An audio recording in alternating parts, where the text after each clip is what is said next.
लोकसभा चुनाव नतीजों के बाद अब नई सरकार बनाने की कवायद शुरू हो गई है और ऐसे में प्रधानमंत्री आवास पर एनडीए की मीटिंग हुई। इस मीटिंग में नीतीश कुमार और चंद्रबाबू नायडू समेत सभी सहयोगी दल के लीडर्स शामिल हुए।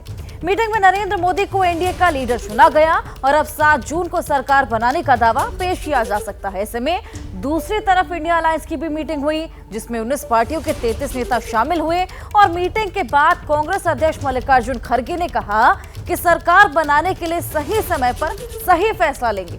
इसका मतलब ये कि गठबंधन ने सरकार बनाने से इनकार नहीं किया है। इंडिया अलायंस के इस कॉन्फिडेंस की वजह क्या है? क्यों कल पूरे दिन सोशल मीडिया पर नीतीश कुमार ट्रेंड होते रहे और नीतीश के नाम पर मीम्स और रील्स क्यों सर्कुलेट हुए? क्या नीतीश कुमार कोई खेला करने वाले हैं? नीतीश के मन में आखिर क्या चल रहा है? आपको दिखाते हैं एनडीए का नीतीश फैक्टर। जी हां, जीएम डीएम नहीं, बात सीएम पीएम की है। सिर्फ 10 सेकंड का वीडियो में कौन? नीतीश कुमार और तेजस्वी यादव दिल्ली आने वाले प्लेन में पहले अलग अलग बैठे थे, फिर साथ बैठने की तस्वीर आ गई। इस एक तस्वीर ने एक बार फिर सीएम नीतीश कुमार की पलटने वाली फितरत को हवा दे दी। नीतीश कहते हैं सरकार जरूर बनेगी, तेजस्वी कहते हैं थोड़ा इंतजार करिए। अभी हमको लगता है थोड़ा धैर्य रखिए, अभी देखते जाइए क्या क्या होता है। नमस्कार प्रणाम दुआ हुई और क्या, लेकिन बाकी क्या होता है आगे आगे देखते रहिए। आगे आगे देखिए होता है क्या। कहने को सिर्फ 6 शब्द हैं, लेकिन देश और प्रदेश की सियासत को लेकर क्या इसमें कोई भाव छिपा है, कोई इशारा है? जिस वक्त मोदी की लीडरशिप में एनडीए तीसरी बार सरकार बनाने की तैयारी कर रही थी, उस दौरान फोकस में बिहार के चीफ मिनिस्टर नीतीश कुमार है। सवाल है क्यों?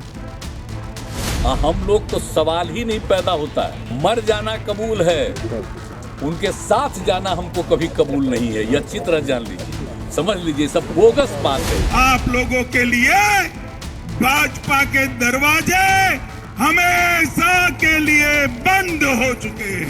आप पहले आए थे, इधर हम गायब हो गए थे, तभी हम फिर आपके साथ हैं।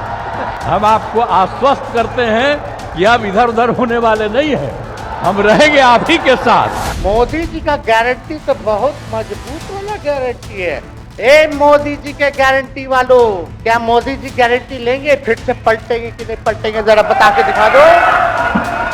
अब वो तो झूठ मूठ के बीच में हम एक बार साथ कर लिए थे, साथ झूठ मूठ के अपना बात करता है जो काम हम ही लोगों का है। चाचा बोल रहे थे कि अब हम नहीं जाएंगे कहीं, मर जाएंगे, मिट जाएंगे, मिट्टी में मिल जाएंगे, लेकिन अब हम कहीं नहीं जाएंगे।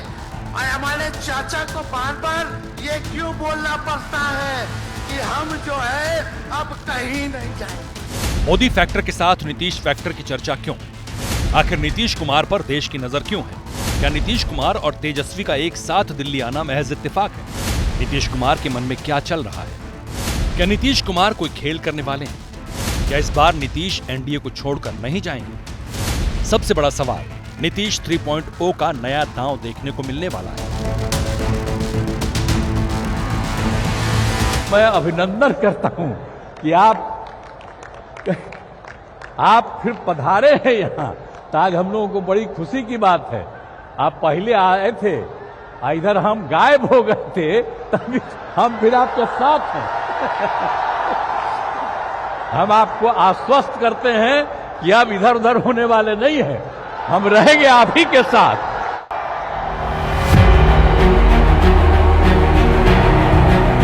नहीं जाएंगे, कहीं नहीं जाएंगे कहने वाले नीतीश का यह बयान चुनाव प्रचार के दौरान आया था। तब मोदी कैंपेनिंग के लिए बिहार के औरंगाबाद में थे। थोड़े दिन पहले ही नीतीश की एनडीए में वापसी हुई थी, इसलिए मोदी का यशगान बनता था। किया भी। दूसरी बात है कि इस बार का जो चुनाव होने वाला है, तो इस बार तक कम से कम 400 सीट आप जीतिएगा, ये हमको पूरा भरोसा है। 400 पार की बातें बहुत हुआ नहीं। एनडीए की सुई 300 से नीचे अटक गई। बीजेपी को पूर्ण बहुमत नहीं मिला। हाँ, इस बीच ये हुआ कि इस चुनाव में नीतीश कुमार ने बीजेपी के साथ मिलकर खुद को रिवाइव किया। नीतीश के खाते में 12 सीटें आईं, यानी 12 सांसद। सवाल इन्हीं सीटों का है, इसलिए पूरे दिन भर सोशल मीडिया पर नीतीश कुमार ट्रेंड होता रहा। नीतीश कुमार को लेकर कई मीम्स सोशल मीडिया पर सर्कुलेट हुए। नीतीश को बहुत बड़े किंग मेकर की भूमिका में दिखाया जाता रहा। तो क्या सत्ता की चाबी नीतीश कुमार के पास ही है? एनडीए चाहता है नीतीश उनके साथ मजबूती से टिके रहें। वहीं इंडिया अलायंस की हसरत है नीतीश कुमार अलायंस में वापसी करें, और इसके संकेत चुनाव परिणाम सामने आने के बाद से ही दिखाई देने लगे। इंडिया अलायंस के नेता उनके पुराने दिनों की याद दिलाते रहे। कहिए नीतीश जी में कमी किस बात की है? हमारे इंडिया गठबंधन की भी नींव उन्होंने ही रखी थी। तेजस्वी जी तो बार बार कह रहे थे नरेंद्र मोदी जी से योग्य एनडीए में भी बहुत सारे लोग हैं जो इस देश को गांधी, लोहिया, जेपी, कर्पूरी के सपनों पर आगे ले जाएंगे। उसमें नीतीश भी हैं। जाहिर है नीतीश जी, मैंने बार बार कहा कि प्रधानमंत्री जी के बाद, मोदी जी के बाद कोई भी व्यक्ति बेहतर विकल्प होगा देश को साधने में, देश को संभालने। सभी की एक भूमिका है, उसका मतलब है नरेंद्र मोदी तानाशाह है, उसका मतलब है नरेंद्र मोदी संविधान के खिलाफ काम करता है। यह विचार चंद्रबाबू नायडू और यही विचार नीतीश कुमार जी का भी है, मुझे मालूम है। नीतीश कुमार जी की बड़ी भूमिका रही इंडिया गठबंधन को बनाने में। तो ये राजनीति में समय समय हर मोड़ में हम लोग मिलते रहते हैं, कोई दिक्कत नहीं है। इसलिए बार बार कहा जाता है कि नीतीश तो सबके हैं, और इस बार तो ये कहने की और भी बड़ी वजह है। असल में नीतीश एनडीए में संख्या के हिसाब से तीसरी बड़ी ताकत है। बीजेपी को सरकार चलाने के लिए दूसरे साथियों के अलावा नीतीश की भी जरूरत है। अगर नीतीश छिटकते हैं तो इंडिया अलायंस का पलड़ा भारी होगा, मगर सरकार बनाने की सूरत फिर भी नहीं होगी। बहुमत से 28 सीट कम रहेंगी। सूत्रों के मुताबिक नीतीश कुमार अभी एनडीए को लिखित में सपोर्ट दे चुके हैं, लेकिन नीतीश ने इसके बदले अपने और अपनी पार्टी के लिए क्या मांगा, इस पर खुलासा नहीं हुआ। हाँ, नीतीश को लेकर सुगबुगाहट जरूर शुरू हो चुकी है। नीतीश बाबू के मन में कुछ चल रहा है क्या? नीतीश कुमार बहुत सुलझे हुए आदमी हैं और उनकी बड़ी लोकप्रियता बिहार में है, और वो स्थिर व्यक्ति हैं, बहुत ही समझदार, और बिहार के लोगों का बड़ा भरोसा है, और हमारे जैसे लोग भी जो उनके साथ राजनीति करते हैं उन पर बड़ा भरोसा है। इसलिए इस प्रकार की टिप्पणी करना उचित नहीं। बीजेपी के नेता नीतीश को सेंसिबल मैन मानते हैं, लेकिन कुछ वक्त पहले इसी बीजेपी के खिलाफ, इसी केंद्र सरकार के खिलाफ नीतीश कुमार ने इंडिया अलायंस की नींव रखी थी। ये वो वक्त था जब बिहार में नीतीश और तेजस्वी मिलकर सरकार चला रहे थे। नीतीश कुमार के नेतृत्व में इंडिया अलायंस की पहली मीटिंग पटना में ही हुई थी। हालांकि उस दौरान उन्होंने कहा था, बार बार कहा था कि वो प्रधानमंत्री पद की दौड़ में शामिल नहीं है। एक चीज हम बता देते हैं, अपने बारे में बता देते हैं, हमको नहीं बनना। सवाल है नीतीश को अब क्या चाहिए, क्योंकि नीतीश कुमार बिहार से लेकर दिल्ली की सियासत को करीब से देख चुके हैं। लेकिन सवाल करियर के साथ मोदी के उनके रिश्ते का भी है। नीतीश कुमार अटल बिहारी वाजपेयी की सरकार में मंत्री थे। 2000 के चुनाव में नीतीश कुमार 7 दिनों के लिए मुख्यमंत्री बने, लेकिन वो सरकार नहीं बचा पाए। इसके बाद फिर से वो केंद्र की राजनीति में लौट गए। और 15 साल से चली आ रही लालू राबड़ी देवी सरकार से सत्ता छीनकर नीतीश कुमार मुख्यमंत्री बने। लेकिन सवाल ये उठता है कि नीतीश कुमार को मोदी क्या शुरू से पसंद थे? इसका जवाब ये तस्वीरें हैं। 2009 का लोकसभा चुनाव था और लुधियाना में एनडीए की रैली हुई। उस रैली में मुख्यमंत्री की हैसियत से नीतीश और नरेंद्र मोदी दोनों पहुंचे थे। नरेंद्र मोदी ने नीतीश का हाथ पकड़कर उठा दिया। ये तस्वीरें नीतीश और मोदी के रिश्तों को लेकर कई सालों तक चर्चा में रही। इस चुनाव में मोदी प्रचार के लिए बिहार नहीं गए थे। 2010 के आखिर में विधानसभा चुनाव हुआ और नरेंद्र मोदी को नीतीश कुमार ने बिहार में प्रचार के लिए नहीं बुलाया, न बीजेपी को बुलाने दिया, ये कहते हुए कि बिहार में एक ही मोदी काफी है। इस दौरान बिहार की कोसी नदी में बाढ़ आई। गुजरात के सीएम की हैसियत से मोदी ने बिहार की मदद के लिए पैसे भेजे थे। तब नीतीश कुमार ने पैसे लेने से इनकार कर दिया था और वापस भेज दिया था। 2013 में जब बीजेपी ने नरेंद्र मोदी को पीएम का फेस घोषित किया, तब नीतीश नाराज हो गए और उन्होंने एनडीए से नाता तोड़ लिया। बीजेपी के मंत्रियों को बर्खास्त कर दिया। नीतीश और नरेंद्र मोदी के बीच रिश्ते आगे कैसे बढ़े, कैसे रहे, इसकी चर्चा का दूसरा पहलू आगे बताएंगे। लेकिन उससे पहले एक और डेवलपमेंट पर गौर करना जरूरी है। जिस वक्त नीतीश को लेकर चर्चा का दौर जोर पकड़ रहा था, उसी दौरान एनडीए के साथी दलों की फोटो और वीडियोज रिलीज किए गए। इस वीडियो में नीतीश कुमार और नरेंद्र मोदी सिर्फ एक कुर्सी की दूरी पर थे। तस्वीरों में भाव ये था कि मैंडेट के बाद एनडीए मजबूत है और अपने दम पर 5 साल सरकार चला लेगा। लेकिन जब तक दूसरी तरफ इंडिया अलायंस की मीटिंग शुरू होती, तेजस्वी ने एक बार फिर चाचा नीतीश को याद किया।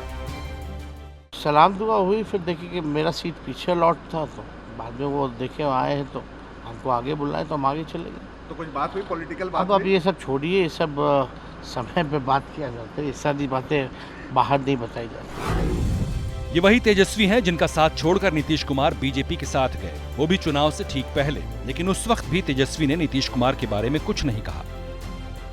लेकिन आज हम इतना तो आपसे कह सकते हैं ना, इतना बात तो कह सकते थे कि आप बुला लेते, हम लोग बात कर लेते, नहीं है ठीक है तो उसका भी व्यवस्था कर देते। अगर हमारे सरकार से, हमारे मंत्रियों से दिक्कत है तो फिर से बाहर से समर्थन दे देते और कोई माई का लाल हिला देता उस सरकार को।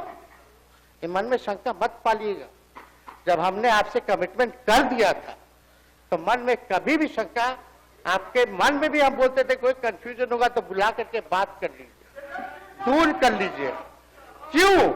क्योंकि हम आपको अपना परिवार समझते हैं, हम लोग समाजवादी परिवार के हैं मुख्यमंत्री जी। बीजेपी हो या तेजस्वी, दोनों को सूबे से लेकर दिल्ली की सियासत में नीतीश फैक्टर की अहमियत का अंदाजा है। पुराने पन्ने पलट कर देखेंगे तो पता चल जाएगा। 2014 में मोदी के पीएम बनने के बाद 2015 में नीतीश ने लालू के साथ 20 साल पुरानी दुश्मनी भुलाकर दोस्ती की। बिहार में हाशिए पर बैठे लालू की सियासत को नीतीश ने आबाद कर दिया। बिहार में लालू नीतीश कांग्रेस की सरकार बनी।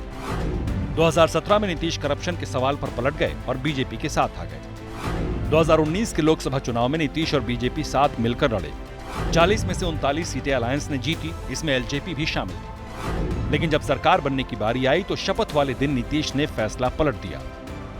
मोदी 2.0 के जिस दिन शपथ ग्रहण समारोह हो रहे थे, उसी दिन नीतीश कुमार ने 4 बजे शाम में फैसला किया कि इस बार उनकी पार्टी केंद्र सरकार में शामिल नहीं होगी। पटना से लेकर दिल्ली तक के पॉलिटिकल कॉरिडोर में इसी बात की चर्चा होती कि नीतीश कुमार 2 मंत्री पद मांग रहे थे, जिसके लिए शायद बीजेपी राजी नहीं हुई। कयास तो यही लगते हैं। गठबंधन धर्म का पालन किसने किया, किसने नहीं, ये सामने नहीं आया। लेकिन इतना जरूर है कि 2019 में मोदी सरकार प्रचंड बहुमत से बनी थी और तब साथी दलों के पास कैबिनेट बर्थ मांगने के लिए उतनी बार्गेनिंग पावर नहीं थी। मोदी ही केंद्र में थे और मोदी ही नीति निर्धारक, क्योंकि तब मोदी सरकार थी। एनडीए सरकार जैसा शब्द कम ही इस्तेमाल होता था। हालांकि बिहार को लेकर मोदी लहर पर सवार बीजेपी ने तब बिग ब्रदर का रोल निभाना शुरू कर दिया। 2020 में बीजेपी और जेडीयू ने मिलकर चुनाव लड़ा। नीतीश सीएम का चेहरा थे। इस बीच चिराग पासवान अलग हो गए। चिराग ने 142 सीटों पर उम्मीदवार उतारे, जिनमें ज्यादा जेडीयू के खिलाफ थे। आरोप लगा कि चिराग को जानबूझकर नीतीश ने उम्मीदवारों के खिलाफ उतरवाया ताकि उन्हें कमजोर किया जा सके। नतीजे उसी तरह आए और नीतीश कुमार कमजोर हो गए। हालांकि बीजेपी ने नीतीश कुमार को ही सीएम प्रोजेक्ट किया और वो बने भी। नीतीश सीएम तो बन गए, लेकिन दिल्ली से दूरी दिखने लगी और आखिरकार वो वक्त फिर आ गया जब नीतीश ने बिहार की जनता की भावनाओं के नाम पर एक बार फिर पलटी मार ली। 2022 में एनडीए का साथ छोड़कर आरजेडी के साथ सरकार बना ली। आरजेडी ने नीतीश को हाथों हाथ लिया। इसी दौरान अमित शाह का बयान चर्चा में आया, जब उन्होंने कहा था कि अब नीतीश के लिए दरवाजे बंद हो गए। किसी के मन में ये संशय हो कि चुनाव के परिणामों के बाद नीतीश बाबू को फिर से भाजपा एनडीए में लेगी, तो मैं बिहार की जनता को स्पष्ट कह देना चाहता हूं और लल्लन बाबू को भी स्पष्ट कहना चाहता हूं, आप लोगों के लिए भाजपा के दरवाजे हमेशा के लिए बंद हो चुके हैं। अब नीतीश कुमार मोदी रोको मार्च में जुट गए। इंडिया अलायंस के झंडा बरदार बने, सबको साथ इकट्ठा किया। उस वक्त एक तस्वीर की खूब चर्चा हुई जब नीतीश कुमार के बैकड्रॉप में लाल किले की तस्वीर दिखाई दी। समर्थकों ने उन्हें मोदी को काउंटर करने वाले नेता के तौर पर प्रोजेक्ट करना शुरू कर दिया। अब भी गाहे बगाहे ये बातें सामने आ जाती हैं। पीएम मटेरियल तो उनको बताया जाता रहा है। आप लोग की इच्छा है कि नीतीश पीएम बने? एकदम मेरी इच्छा है। मैं तो पहले भी कहता रहा हूँ, और कोई बता दे उनसे अच्छा कोई नेता हो देश के अंदर। वो ऐसे नेता हैं कि ऐसा नहीं है, किसी भी समाज से बिलोंग करते हो, कोई भी जनता देश की किसी जाति धर्म का बिलोंग करता होगा, उस सबको सम्मान देते हैं। एकदम एनडीए में विचार होना चाहिए। और एनडीए में विचार इसलिए मैं कह रहा हूँ कि एनडीए के बहुत सारे साथी हैं जो चाहते हैं कि नीतीश कुमार जी वहाँ पहुँचे। बहुत सारे लोग हैं जो अंदर से खूब चाहते हैं। अगर जब प्रोजेक्ट होंगे, अगर नेतृत्व उनके हाथों में आने की संभावना बनेगी, तो बहुत सारे लोग आपके पास चले आएंगे। हालांकि नीतीश के पीएम वाले सपने को झटका तब लगा जब इंडिया अलायंस की मीटिंग में नीतीश को संयोजक पद देने का कोई ठोस फैसला नहीं हुआ। यानी सारी मेहनत नीतीश ने की, लेकिन नाम दूसरे नेताओं के प्रस्तावित होते चले गए। नीतीश ने माहौल फिर भांपा और फिर पलटी मारी। नीतीश कुमार की एनडीए गठबंधन में वापसी की काफी आलोचना हुई और यह भी कहा जाने लगा राजनीतिक गलियारों में कि नीतीश कुमार अब कोई फैक्टर ही नहीं रहे। पहले नीतीश कुमार अपना डिप्टी खुद चुनते थे, लेकिन इस बार बीजेपी ने नीतीश कुमार के खिलाफ अग्रेसिव रहने वाले सम्राट चौधरी और विजय सिन्हा को डिप्टी सीएम बिहार का बनाया और नीतीश कुमार ने कुछ नहीं कहा। वैसे बिहार बीजेपी की यूनिट ने तो 24 का चुनाव अकेले लड़ने की तैयारी कर ली थी। हालांकि जब दिल्ली से आदेश आया कि नीतीश के साथ अलायंस करना है तो बीजेपी की लोकल यूनिट से कोई भी शार्प रिएक्शन नहीं आया। अब जो नतीजे आए उसे देखकर लगता है कि बीजेपी का फैसला सही था, क्योंकि यूपी, बंगाल और राजस्थान में नुकसान हुआ, लेकिन बिहार में नीतीश के बूते एनडीए 30 तक पहुंच गया। इसलिए इस बार भी नीतीश कुमार प्रासंगिक बने हुए, सियासत के अजात शत्रु। वो नैसर्गिक तौर पर बीजेपी को तो कबूल है ही, इंडिया अलायंस के नेता भी बार बार डोरे डाल रहे हैं। अभी ना सही, भविष्य के लिए ही सही। हमें पता था कि अंडर करंट है, चाहे कितना भी जुमलेबाजी हो, निश्चित रूप से लोग चाहेंगे कि सरकार बने, क्योंकि इतनी अच्छी संख्या में हम लोग जीते हैं और चूंकि एक दो लोग अगर हमारे साथ आ जाए तो सरकार बन सकती है। जैसे नीतीश जी हो गए, रेड्डी जी हो गए, अगर वो दोनों आ जाए तो हम लोग भी सरकार बना सकते हैं। सवाल है, इंडिया अलायंस नीतीश को ऐसा क्या ऑफर करेगा जो उन्हें एनडीए में नहीं मिलेगा? क्या इंडिया अलायंस उन्हें पीएम पद की पेशकश करेगा? और अगर ऐसा हुआ तो क्या नीतीश अपनी सालों पुराने मन में दबी इस हसरत को पूरा करने के लिए पलटी मारेंगे? अब ये सियासत है और गठबंधन की सरकार, इसमें असंभव कुछ भी नहीं होता।